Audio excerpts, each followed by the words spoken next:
Alright, just got done watching the first episode of Ultimate Fighter Heavyweights. I believe this is season 10, if I'm not mistaken.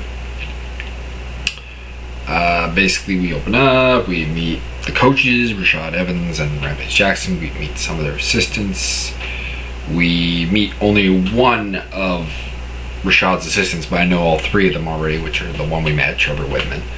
And of course, the more noticeable, easy to recognize people, Greg Jackson and Mike Van Arsdale. On Rampage's side, we have Tiki Goshen and Tom Blackledge, and there's a third coach that at this point is nameless. If you have figured out who it is, feel free to point it out. That would be good to know. We do the fighter workouts, the introduction of Kimbo.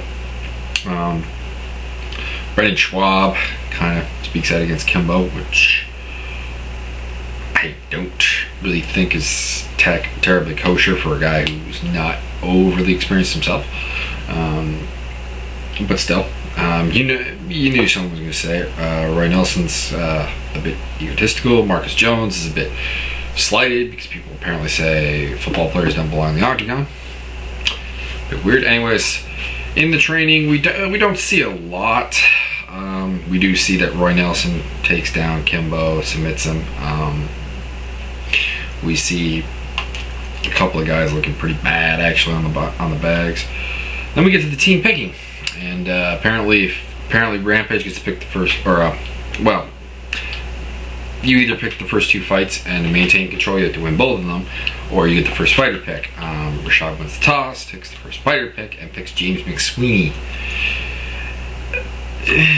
The whole picking process in this just was terrible. I mean, we go James McSweeney, Kimbo, Brendan Schwab, Abe Wagner. So far, you've had picked no one that really has much of a hope of winning the show. Can't honestly remember the third pick that Rashad made. I think it was Justin Wren, though. It was D'Amico Rogers was picked by Rashad, or no, Rampage, pardon me. After that, it was, don't really remember. I was talking with Daniel at this point, basically lamenting the early picks, Daniel being AJ Orton, on Skype, so I kind of missed a few. Roy Nelson went in the 5th round. 6th round pick for Rashad's team with Daryl Schroeder, and the last guy picked was Zach Jensen. Not overly surprising. He got go-go'd by what's his name? Brad Imes. Personally, I thought Scott Junk was going to be the last one just because of how bad he looked. Scott Junk's a decent fighter and actually might be the best fighter on Rampage's team, which is not exactly good. Wes Sims was the 4th pick by Rampage. Anyways, we go to the house. We don't see a lot about the house. Just some talk about Kimbo. Then we get to the fight pick. We get Abe Wagner for fighting Jon Madsen. Abe Wagner from Rampage's team. Jon Madsen from Rashad's team. Jon Madsen's big claim to fame is he beat Brock Lesnar in a high school wrestling match. He trains with Matt Hughes, Robbie Lawler, and company at the Hit Squad. We don't really know a lot about Abe Wagner. He has a pretty good job. He doesn't have to fight. His biggest wins are over Matt Anderson and Sherman Pendergast. Jon Madsen has only one fight. It was a weird pick because they basically all Madsen is a wrestler. That's what they thought, and I'm going to give a little jump ahead and say that's basically what he is. That being said, Wagner's ground game is not amazing. His striking game is not amazing. His takedown defense was didn't look all that great in the fight. So it was a bit of a weird pick. I don't really know. Jon Madsen wasn't a bad guy to pick on because he's only got one pro fight. But at the same time, I'm not really sure who I would have sent against. Maybe Scott Junk, because Junk has some ground skills and some wrestling. Anyways, we go to the fight. There's not a lot of trash talk. They do the Abe Wagner asks, do you want to tap gloves? And Madsen doesn't respond, which I didn't like. I mean, I don't have a problem with not touching gloves. I want to make that quite clear, but you just say no. You don't just like jog on the spot and look at him. Madsen takes him down. Wagner works for a few things. Shows, some competency on the ground. Wagner or Madsen doesn't try to pass the guard at all. He works some ground and pound, so it's not complete lay and pray. Still, it's not the most exciting round. He cuts him pretty good, right about here.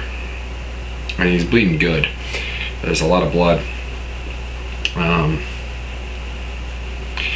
And there was maybe some concern to the fight stop, but when you looked at where the cut was, there wasn't that much of a threat because of where it was. As I don't think I've ever seen a fight get stopped for that location. It was just a really big bleeder. First round easily went to Madsen. In typical wrestler fashion, he's got some aggression. But, second round, Wagner comes out to touch gloves. Madsen fakes like he's gonna do it and then takes him down. I really don't like that, particularly when you basically take this guy down at will. It's kind of like, why do that? Why turn people against you when you don't have to? Maybe you just don't like being liked, Jon Madsen. I don't know. Anyways, takes him down. Works in the guard again, ground and pound. Wagner's not really doing anything at this point. He either gassed out or he broke mentally. I'm gonna go with the broke mentally option because he didn't seem overly gassed. And Madsen has an easy time of it. Couple stand-ups, takes him down. He wins on the judges' scorecards. On one judge's scorecard, like 20-16.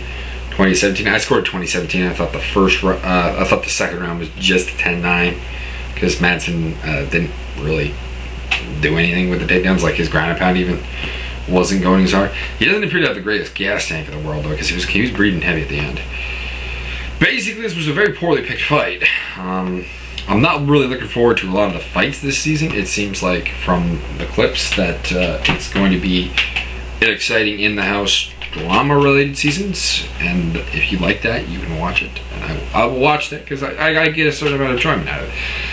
But the fights themselves don't appear to be the greatest, which I think is kind of what you get when you go with a heavyweight, because it's not the deepest of talent pools.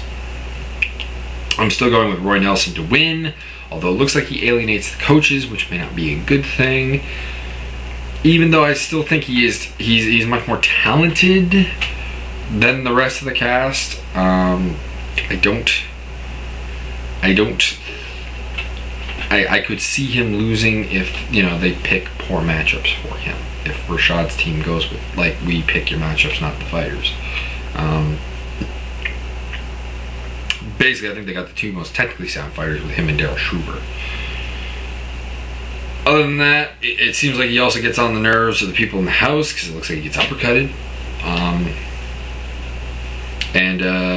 Rampage knows that they may go after Kimbo. He's got to get him ready. And he does have next fight pick. Presumably he won't send Kimbo in. If I had to make a guess, since it would be probably his third pick, D'Amico Rogers is going to fight, or his fourth pick, Wes Sims. Don't know who against because Rampage's logic on doing a lot of this has confused me.